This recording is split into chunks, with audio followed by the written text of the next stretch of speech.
You didn't think I'd still be doing that, Debs, did you? Love it.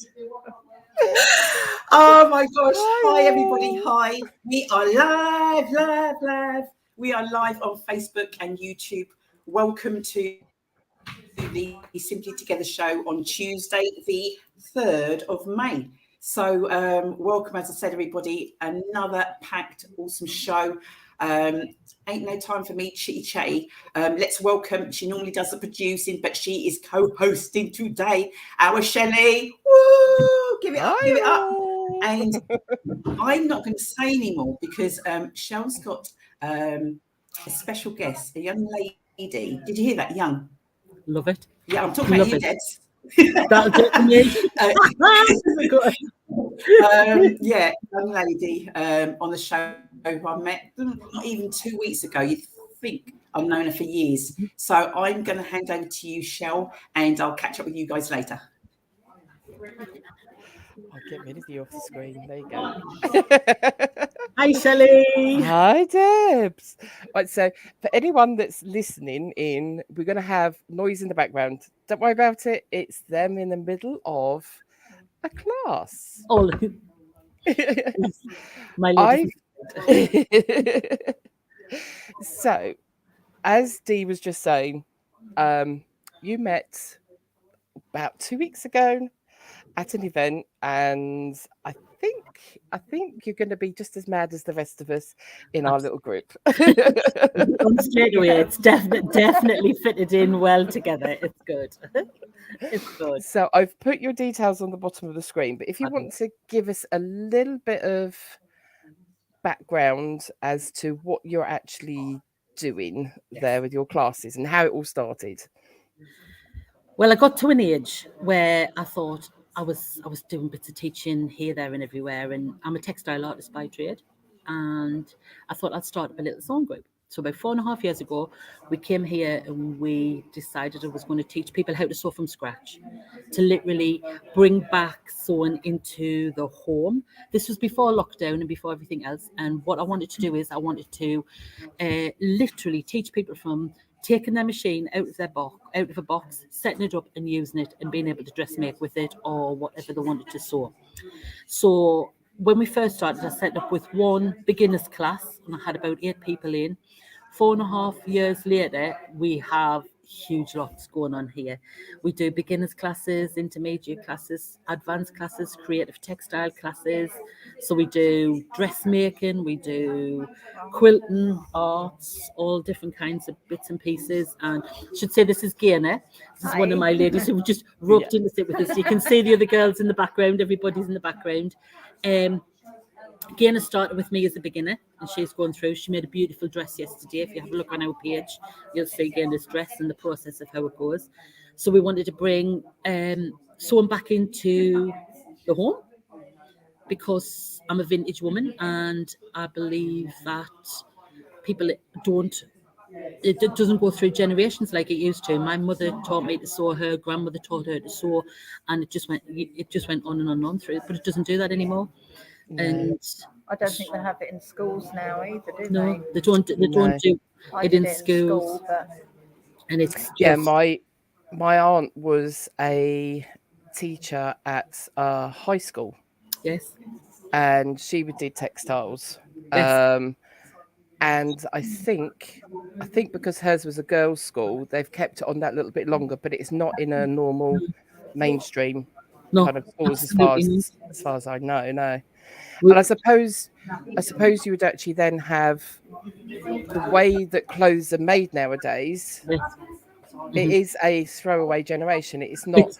It's You buy absolutely a good piece and then you make it your own, or you mend it and things. We upcycle a lot. It's our ethos here. We're all environmentally friendly. We're sustainable. We upcycle. We teach our ladies how to repurpose, how to take garments to bits and remake them as something else, how to do alterations, how to sew buttons back on again. We teach young mums how to maintain their kids' school uniforms so they last longer. 80% of our textile waste that goes into landfill is school uniforms, and the school uniforms, that most of it, they've just lost a button, but they can't put it back on again. So they go to Asda and they buy a new one. And we're trying to bring that back again so that everybody can use they have the skills they need to mend, to take a pair of trousers up so they fit, and to keep on top of things so everything looks great. We teach you how to iron here. I know that sounds ridiculous, but we teach you how to iron. Oh no, yeah, I've come across a few that just don't know how to You switch mine on. Yeah, surprised how many people don't do that anymore. So we do all that kind of thing as well. And then, as I say, our ladies, we've got a social thing as well, haven't we? We do all sorts of stuff. We have outings and we go to charity shops, do big charity shop hauls. So we buy our materials from different charity shops. So we buy duvet covers, and my ladies make dresses out of duvet covers. We do all our own soft furnishings. We reupholster. We do all different kinds of stuff. So it's all that traditional family pass through skills that isn't done anymore. So you come and do it with us, and we take it back into everyday use. So because like we said just before you came on, I was saying that I was really interested in what you was up to, because my mum being of a older generation, we learnt how to sew. That was one of the things. Absolutely. So I've had my niece still carry on with her sewing and went through university, and has got friends that have done. So it was an actual course for fashion design. And my aunt's been at a school, and her daughter makes her own things as well. And that's another sort of upcycling, buying things, dyeing something. That's what we do. We do natural dyeing. We do natural dyeing, and we do all different kinds of things as well. We've got my daughter was exactly the same. Both my girls have been using a sewing machine since they were 8. They've been using a proper full sewing machine, and they can both sew. My eldest daughter is doing fashion at London Met, so she's doing her fashion. And my big girl specialises in plus size clothes. We make knickers, we make sanitary towels, reusable sanitary towels. We do all different kinds of bits and pieces. And it's just come up there as well. And yes, we do have men in the class as well. We've had some men, young boys. We've had young lads that's come in. We've had a good few younger lads, and they've been brilliant, haven't they? Really, really, really good. I mean, it's amazing where you're starting to get that kind of ethos of reusing things, and even like programs like the Great Sewing Bee, that being on, and then we're coming on to like the mainstream BBC. Absolutely. And people are then realizing that they can do things like that, and they can, and it should be the way. As I say, it is the norm. It's always been the norm in my house, because that's how I was brought up. You won't be able to tell this, but I'm from the northeast. You'll never tell, like just a little bit. But I'm from the northeast, and right the way through, even up to, like I say, we were taught at an early age to upcycle everything. Everything was passed down when we were kids as well. And the thing being is, children grow so quick at the moment that it's still feasible for a pair of trousers to be passed down if you can alter them to fit. And we will show you how to do that. Larger families, how to keep your family looking fabulous on a budget, you know. And it's so good. And it's about buttons, it's about changing zips, it's about our family. If you, especially, I mean the northeast as well, but especially here, Luton has a huge history of I mean, obviously the hatters, the hat making, but everything from scratch as well. We've got good dressmakers. We've got good people who have the amount of ladies and that we come in here and say, my mum used to do this. Our parents, my mother always made for us, and it was the way it was. You know, it was the way it was. Yeah, my dad was actually a very good sewer as well, because he learnt from the hat trade. Yes, when you first go in, it's your little hands as a younger person that were in and doing all the little bits and pieces. Fantastic. So, and I mean, the skill that is involved was just, you know, it's just beautiful. But I'm just having a laugh at some of the comments. That's going to be we used to do that. Well, obviously, all just so yeah, absolutely, we love that one as well. So that's really, really good. But we want to just give people that second thought as to, instead of buying something new, let's make something that fits you beautifully, and we will show you how to do that, because nobody is a set size.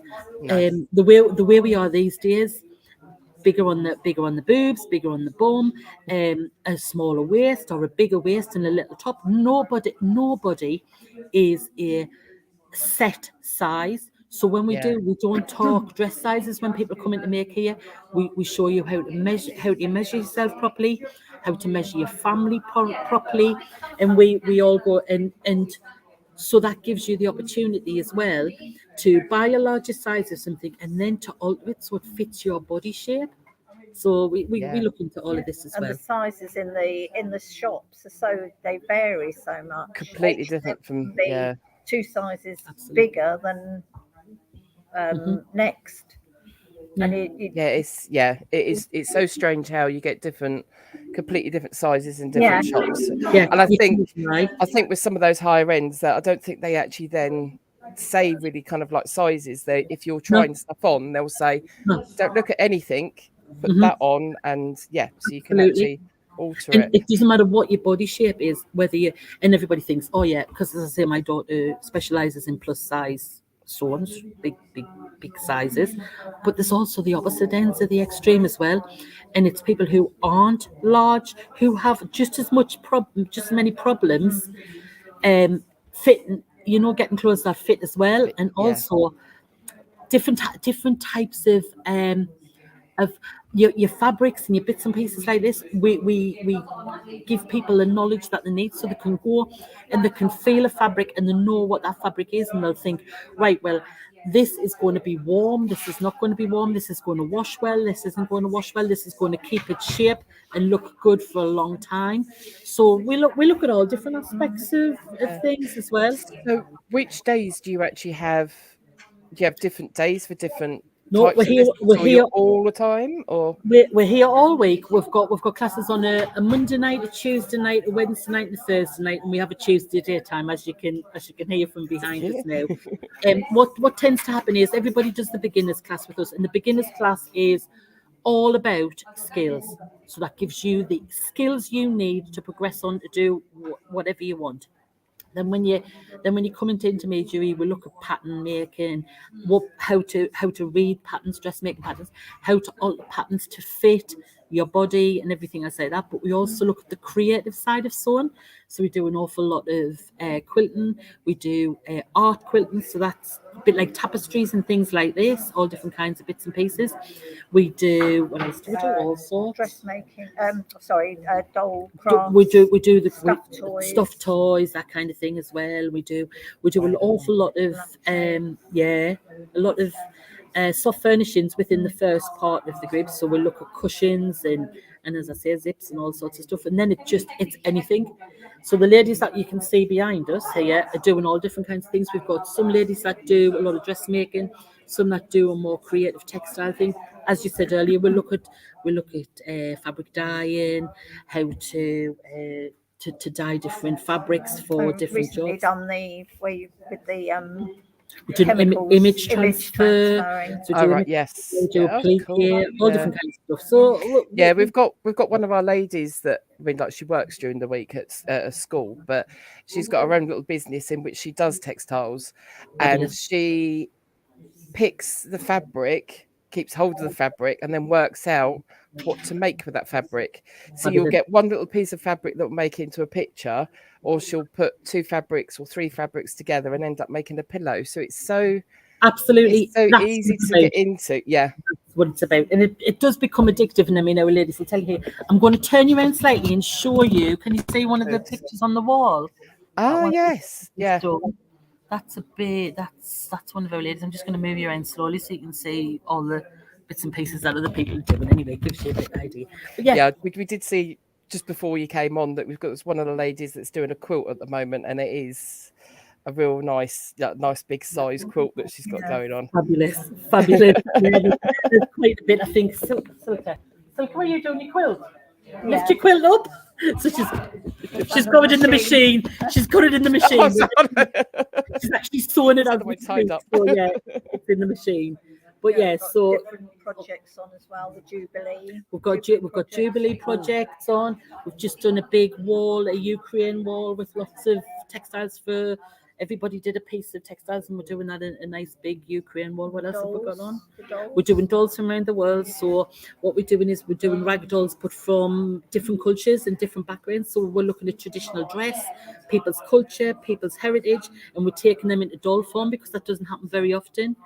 We're looking, like I say, we're doing a lot of knickers, making pants, making, like I say, the sanitary towels, but the sanitary towels that are reusable. So that's something that's coming up very popular. Recycling quite a lot with that. So there's all sorts of bits and pieces going on. Yeah.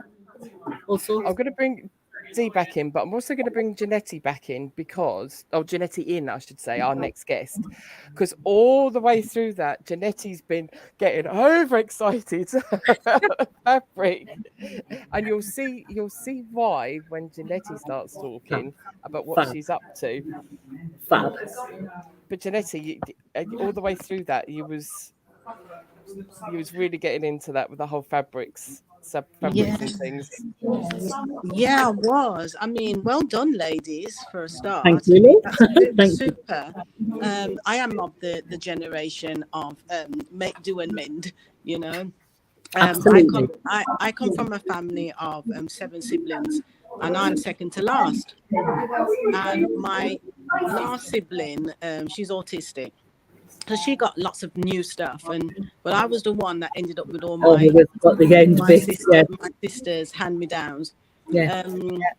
And I learned how to sew out of sheer desperation. And what I used to do, because the school uniform that I wore to school initially was so worn and so shiny of overpressing. Yeah. The collars of the shirt was frayed, and so were the cuffs. And then underneath the arms had that yellow staining from over and over. And it wasn't white anymore. Everything was that horrible, dirty greyish color. Yeah. So I turned the fabric inside out. And I turned the collars the next way around and the cuffs. And even with the cardigan, because the elbow was worn out and had a hole in it, what I did, I took the cuff, I cut it at the elbow and took the cuff and sewed it on at the elbow and had 3/4 sleeves. Brilliant. And I had no idea how to do that. That's good. No idea how to do that. I just knew that I didn't want, I knew I didn't want to be teased at school. Mm-hmm. Yes. But it was one day I saw my mother sewing with her, what Dee says about her old black Singer sewing machine with the swan on it and all the rest of it. Absolutely. And I saw her doing it, and she was moving her foot and moving the wheel. I loved the sound of it. And I says, oh, that looks easy to do. You only have to do this, you only have to do that. I had no idea about a bobbin or anything. I'd just seen her slip the material underneath. So when she wasn't looking, I took some of the scraps and I did the same thing. But lo and behold, as I was doing it and the top was sewing, the bobbin had run out. Oh, only the top, only this long piece of thread across the top. And I thought, it hasn't joined together. What have I done wrong? Yes. It was one that I seen her darning a sock, and I seen the needle go in and then out the other way, in and then out the other way. Yeah. And that was the stitch I did. So it was just a tacking stitch for everything. It was quite loose, but I did it so small. Fabulous. I did it so small that it held things together. But if you were ever to take the end and pull the thread, it would have come it would all clear. Yes. So many a time I had to redo it. But I learned, and I think when I was 9 years old, just 9 years old, I made myself and my sisters a polka dot outfit. I found this polka dot material on a waste heap, and it was ready to be burnt, ladies. It was on a rubble of poo and glass and bricks and cement, and I saw this fabric, and it was different colors of this polka dot fabric, and I pulled it out and stuffed it underneath my jumper, told my family to help me, brought it back home, washed it in the bath. The house smelt of paraffin. We opened up the windows, we washed it until it was okay, and I made these outfits for everyone. And from that day, I kept my sewing up to the day I got married and made my own wedding dress out of the gowns of the family and Mum's brilliant front lace curtains. Beautiful. That's when you were saying all that, I was reminiscing. Oh yeah. It's your back, isn't it? It is. It's our childhood. Because it's the way it is. Absolutely. And yeah, in our day, there were home economics at school, and we all learned how to do that, to cook, to sew, to mend.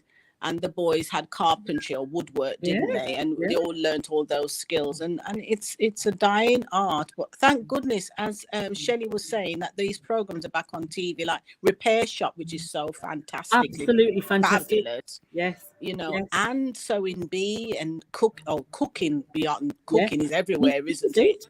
And it's showing both male and female doing the job. So it's not sexist anymore that girls sew and boys do carpentry. And there's blue and there's pink. There's all of that's gone. And it's a universal thing, which is really, really good. So at this time and age now, with things being so expensive, I think people are tapping into that. And over the pandemic, you find that people return to their hobbies. Of old. Ladies, time. Time is short. Time is short for this show. And don't get me wrong, Debs, don't go. You're going to come off screen now, but still stay on, because we'll kind of bring you in right at the very end, if that's okay. No problem, love. I'm just going to have a chat now to Jannette. You can find out what Jannette gets up to.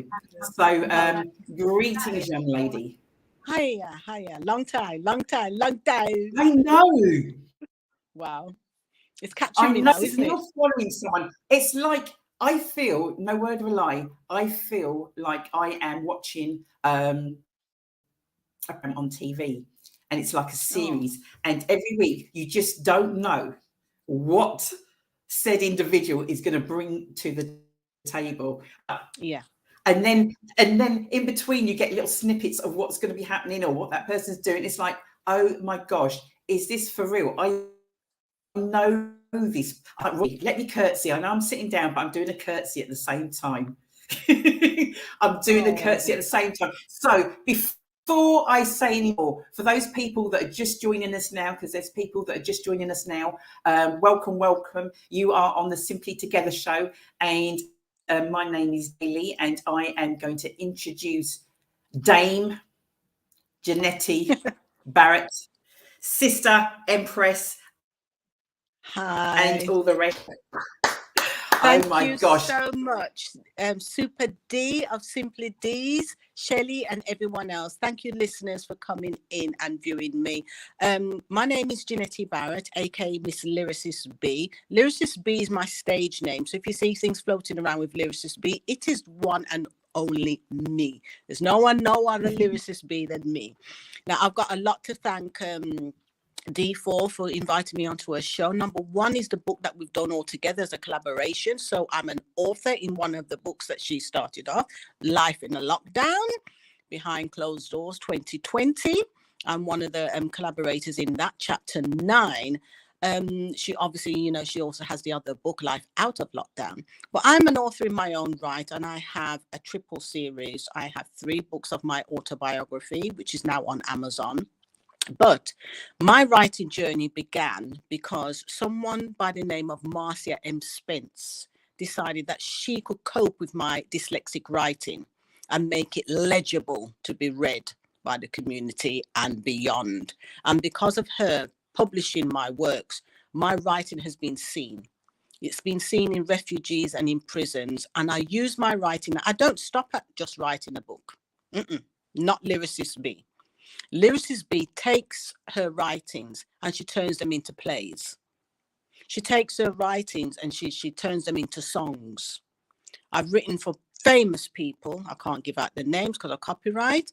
I've written for a certain soap on TV. I can't give it out because of copyright. I ghostwrite all over the place, and it's been seen. And currently now I've been asked to write for a company called Rush Theatre Company because of what they saw. And I'm now on tour doing the King of Reggae, the man, the music, which is all about Bob Marley. And it's different to the one in London, because the one in London is a musical about all of Bob Marley and the Wailers and his life and everything. But we're concentrating on Bob Marley himself, his activism, his religious status, and it's coming in 4 stages from his early years to his unfortunate demise on the 11th of May 1981. So it's a different kind of show, and it's about his collaboration in country music, rock music, pop music, and how he influenced with peace and love to a wide range of people throughout the world. You mention the name Bob Marley and they say reggae, yeah man. So it's an honor and a privilege to have been asked to write for that. And it all stems down to who you collaborate with. The queen of collaboration is right here, there now, Dee. She is the queen of collaboration, and she will go beyond herself and beyond her energy to collaborate with people and bring out the best of them so that they can in turn influence the community, because Dee deals with the domino effect, and that is why I rate her 100%. She's an empress in her own right. I have Dee and I have Marcia M. Spence to thank for putting me out there, because I only joined social media in 2016, and the reason why I joined in 2016 was because I was nominated for Carer of the Year. Otherwise, now I would still be ghostwriting for people. But I started in 1992. I started my songwriting, doing my speeches, doing my one-woman shows. And we do have somebody who might actually be listening now, called Vivia Johnson. And she was one of my first clients that I did for her wedding. I did a speech at her wedding and a performance at her wedding. And that was in 1994. So I've been going a long time. But to just join social media in 2016 and start to be seen, and 2 pillars, Dee and Marcia M. Spence, helped bring me as Jannette Barrett out into the public. So I do have a lot to thank them for. And now look where I am 5 years later, and things are happening.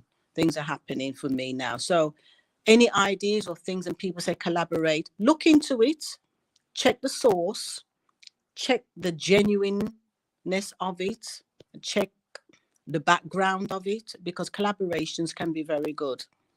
Collaborations can be very good, but always stay your authentic self. Never, ever change the dynamics of your soul. Because when you do that, you water down yourself, you forget yourself, you don't know who you are, you change, and all of a sudden you feel lost and you don't know what you're doing. Stick to your core strength. Stick to the abilities that you've naturally inbuilt, naturally been given to you. All of those background skills that we've just been talking about. Make use of them and you will shine. Is that all in a nutshell for you, Dee? No, not really. Anything else you want to know? Because Marcy's joined us. She's on. I don't know. There's some other people on also as well. Can't tell who they are. She said, "You are awesome, Jannette. Brilliant, talented woman." Thank you. Thank you. And there's just a whole heap more. Says the midwife that's had such influence on everybody in the whole entire universe. I think she's actually reached Pluto as well, but she doesn't know that she's reached Pluto because the satellite hasn't sent the signal back down to her. But I know she has. I know she has. You did wrap that up real kind of quick, Jannette. The show because you said about time, and because my professional no, always time as in like, because we needed to bring you on. That's what I meant. Right. Okay. Like time. Well, I can elaborate on anything. If anybody wants to ask any question, I can elaborate on anything that I've just said. I can stretch it out. I can stretch it out so much, like spaghetti. You know how spaghetti starts? And then you just got to stretch it. You know, one long flat thing ends up being 5 million things. So that's me. Okay, so in terms of, yes, I know that you've written books. I know, you know, obviously you sort of said as in terms of like ghostwriting or spurred artists. I know you've writing plays now, you're performing now. So many, you know, when sort of people sort of say like, stay in your lane. Yeah. What does that actually mean? What does that, because does that mean like it's one thing, you've got to have one thing and that is all you can do? I don't agree personally with staying in your lane. And what's that supposed to mean? I don't believe in, what is your... Yeah, I don't believe in staying in the lane per se, because staying in the lane, if you stay in something, you're refusing yourself to grow. But I believe in you staying in your core strength and letting that rise above everything else, because that will stretch you into other things. That's what I mean about staying authentic. That's staying in your lane in that sense. But if you stay in one thing and are frightened to step out of your comfort zone, you will grow stale. You will grow stale. You know, no plant grows in the same soil continuously all the time. You need to turn the soil. You need to give it feeding. You need to air it. And that's what you need to do with yourself as well. You do need to step out of your comfort zone, because that fear and that adrenaline drives you even more. It puts you into another gear. If you stay stagnant and comfortable, you're driving in first and second gear, third, continuously all the time, until you just start to kangaroo along the road, you know, and it gets boring. You kangaroo along the road long enough, you're going to fall into a pothole, people, and no one ain't going to see you again. You know, you're dead in the water, you know. So come up, breathe the air, let the sun come on you, right, and grow. Get some photosynthesis, people, some vitamin D, yeah, some vitamin D, yeah. Right. And flourish. And flourish. Yes. If I was to say to you, right, there's so many things. Okay. And you had to pick one of them. Yeah. Out of all the different things that you do. And it's like, right, Jannette, you've got 10 billion things. Which one? You can only pick one. Which is the thing that really... Acting has always been something that I started with at a young age, and it was to try and be the person that I wanted my parents to be. Acting has always enabled me to face anything in life, to change my character, to evolve, to morph into something else. I think acting has strengthened my backbone to face many traumas in life. And acting can also help me present myself to other people so that they can understand who they are. Character acting, I can present myself as the person. So I think that has helped me with my clients, because I bring my clients into my acting theatre group, and I've seen them grow. I've seen them grow and manifest so much because of that. So that would be my one thing. I love to sing, I love to write, but I love to act more, because acting actually brings out the writing and the singing to a different level. And that's why I put my writing and my singing into acting. Nice. Love that. Love that. Now, I've seen some people move. I've seen some people groove, but you take it to another level. Oh. You take it to another level. Just some of the moves that I've seen. Explain to us, and for those that are listening, about the show that you're involved in now, what your involvement is, and where they can find more information. Lovely. I've actually written a new script for the Rush Theatre Company, who already brought you The Joyous Jamaican Journey, which is all about the Windrush people and the era of music that they went through when they came here, trying to morph with the society and have their own culture. I've written now the musical or the show called The King of Reggae, The Man, The Music. The King of Reggae, like the King of Rock. It's not Elvis, it's Bob Marley, Robert Nesta Marley. Okay, so I've written that, and we are now touring, and we've done a couple of dates already. The next one will be at the Nottingham Playhouse on the 28th of May. And you can go onto the Rush Theatre Company website, or there's a Rush Theatre Company Facebook, just put it as it is. And in there, it will show videos, dates, theatre slots, wherever it is. And you will see one, hopefully near you, that you can book into and come and see me. Not only have I written the play, the show, I also narrate it with someone that is in my theatre company group that I've taken on board. So to help her shine as well, because it's something that she wanted to do. I was told to do it by myself, and I refused to do it by myself. I took her with me.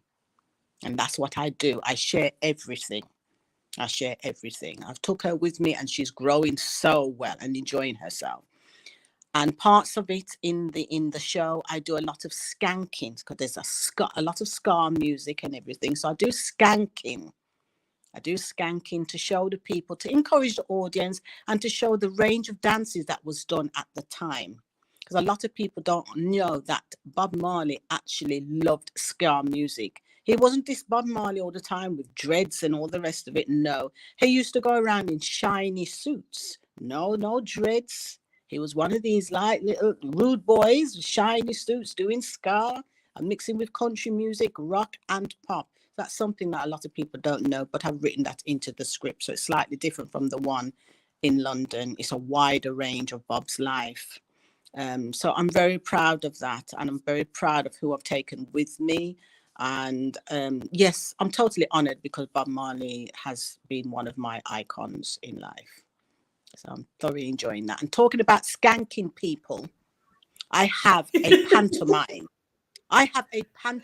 Coming on the 4th of December this year at the Legacy Centre of Excellence in Birmingham. And I am calling that Empress Skanking Foot. And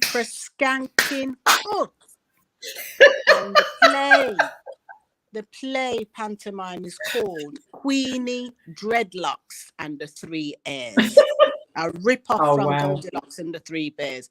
And it is hilarious. Absolutely hilarious. And I have 5 of my clients within the pantomime, and I couldn't be more proud.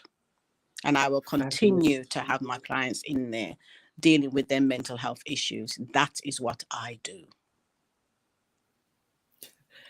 Oh my gosh, absolutely amazing. What would you say, apart from, because I know people sort of say like their kids, what are you most proud of, the biggest achievement for you, do you feel, to this date? What is your biggest achievement? I can only say my biggest achievement is having 17, count the number, 17 men from prison that I was involved in counselling come out of prison, turn their lives around, reunite with their children who they didn't see, and they are thriving. Nothing else compares. Because until you hear the other side of the men's story and why they ended up doing certain things, there is always a second story. And a lot of men don't get the time to explain themselves because they fall in the wrong path, and they don't get that here. There is that ear that is already stigmatizing them before they've had a chance. And they believe that they're stigmatized, and that's why they don't try to explain themselves. And there's a lot of mothers, I'm sorry, there are a lot of mothers that prevent their children from seeing the fathers because of what's happened between them and the man involved. Yes. And it's not the children's fault. The children then go on to do things because they feel rejected by the father, but the father wants to reach out to them. The mothers have prevented them. And then those children, those boys especially, go on to do things, manipulate women and so on and so forth, because they're not hearing things from the mother. They think the mother is manipulating them from seeing the father, and then they go on to manipulate a younger one, their partner, and all of that. And it's a domino effect. And it's something that we need to break. We need to stop that stigma. We need to open up our hearts. We need to listen more, and we need to try and forgive, because there really is a reason, even in the people that are the most dire, and you think, I could never forgive. If you just heard why, if you just gave the time to hear why, you may understand. And in time, if you keep open enough, you may understand. Yeah. And your own bitterness will come out and you will be able to grow as a person. Because you are stagnated, holding grudges and things like that. Your children are stagnated, holding that against you. You want all of that rid of. If I leave here today, just that thought in your mind, think again. If you can forgive yourself for the mistakes that you make and make excuses for the mistakes that you make. Yeah. That's all I'm saying. You know, you got to come back. You know, and I'm talking about on Real Talk, as in much longer. We have just scratched.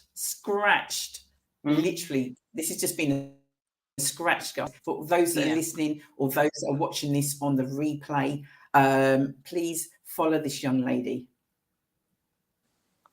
Thank you. Okay, please follow this young lady. Shell, I think you're still there. Hopefully Debs is still there. Let's bring them back on. Jannette, I want to say thank you so much for thank now. You. For now. We're going to be reaching, we're going to be reaching. I'm so pleased I was able to jump on. You know, just I know. catch me. Such a busy woman. It's like running after the bus, isn't it? The bus see you coming and it still goes. It still goes. Exactly. You know, and then 3 of them come on the other side of the road and he says, I'm not going that way. So you caught the bus today. You caught the Jannette Barrett bus today, and you jumped on board. All of you jumped on board the Jannette Barrett bus, and I'm so appreciative of the work that you're doing. I honor and respect your community liaisons, your collaborations. I wish you all the blessings to fall on your endeavors and continue to do what you do with all my love. All my love. Thank you. Thank you. Okay. Thanks, Jannette. I'm going to jump off. I don't know. Listen. Thank you. Okay, you got to go. I did. All right, honey. Thank you, darling. All right. Bye-bye. Bye, ladies. Bye. Bye. Bye, Shell.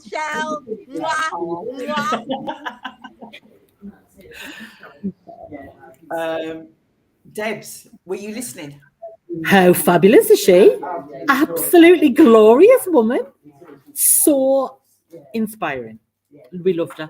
We've just been chit-chatting about her in the back. We literally loved her. When I sort of said the scratch, I'm telling you now, that is just, we didn't share anything, to be honest, about her. Lovely. There is so much more. So much more. So this show, when I had the idea, she'll say, I'm like, this is a half-hour show because people can dip in and out during their lunch break. And then depending on who we have on and what have you, we're very fortunate that it's our show. We're not governed by somebody else to say, right, your time is up. And so we do what we want, don't we, Shell? Kind of. Until Shell cuts me off. Yes, you do. It's great. So, yeah. Thank you. Thank you for having us. We've all just lovely. A bit speechless. It's been an awesome show.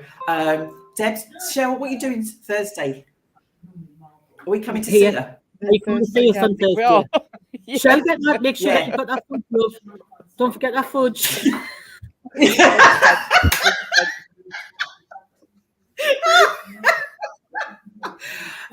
We'll make be like our Rita that you don't get let in unless you've got something. It's good. Kettles on, girls. We'll love to see you anytime. It's been a joy. Thank you so much for having us both. Shell, it's been lovely meeting you, my darling. Love to meet you. Hope to meet you in person soon. And Dee, thank you, my darling. The joy. No problem. We've known each other for many years already. I know. We'll catch up soon, darling. All right. Take care. Bye-bye. Bye. Shelley, we're not going quite yet. Shelley Titmus. Oh, my God. Yes. What a show. Oh my God. Amazing. For those that are still watching, because you're thinking that it's supposed to be half an hour, it's as long as it needs to be.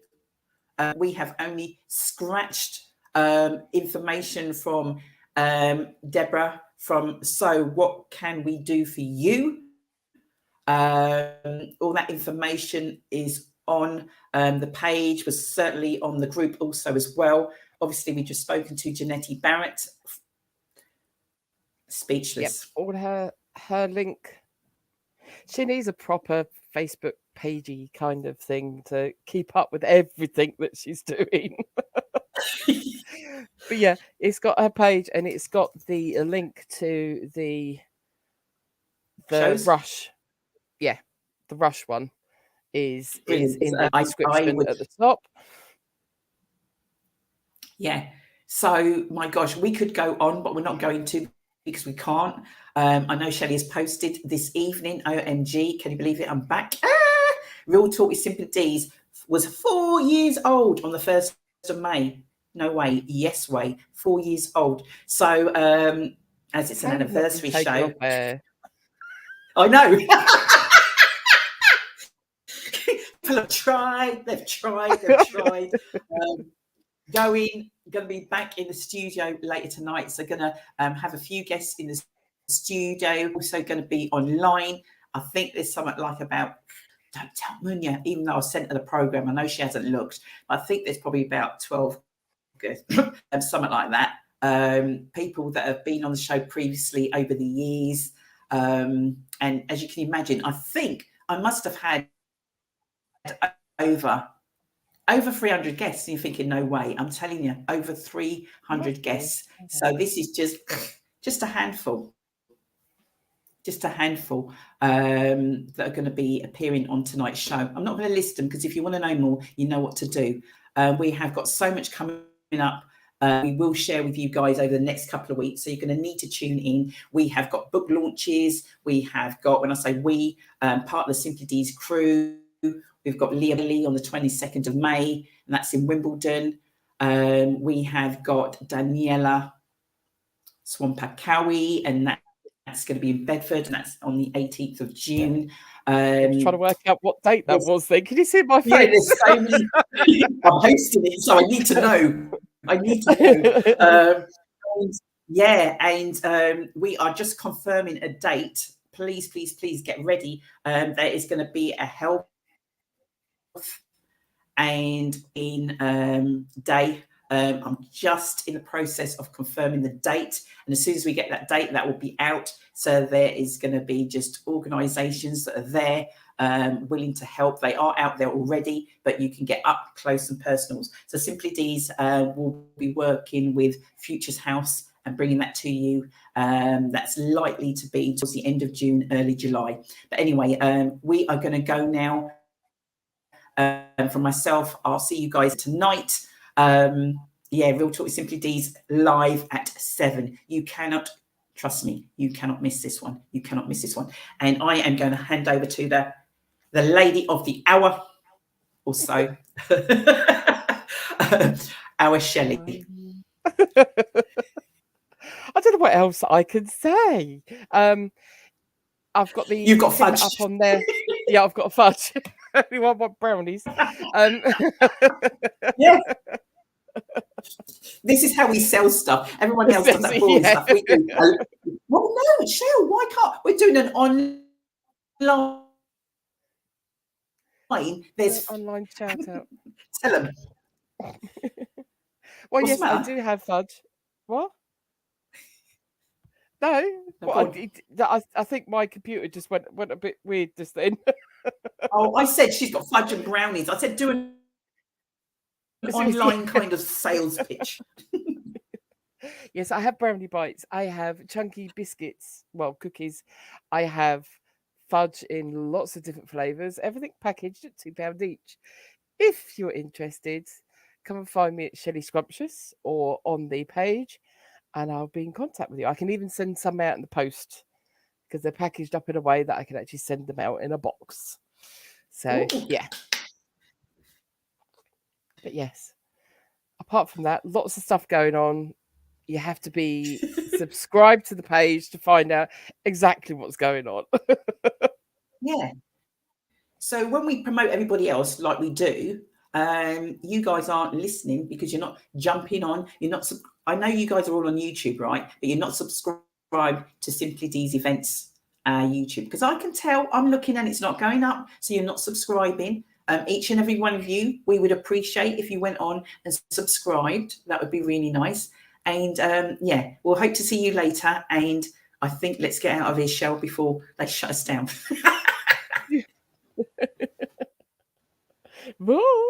All right, loved you all. Thanks a lot. Bye bye.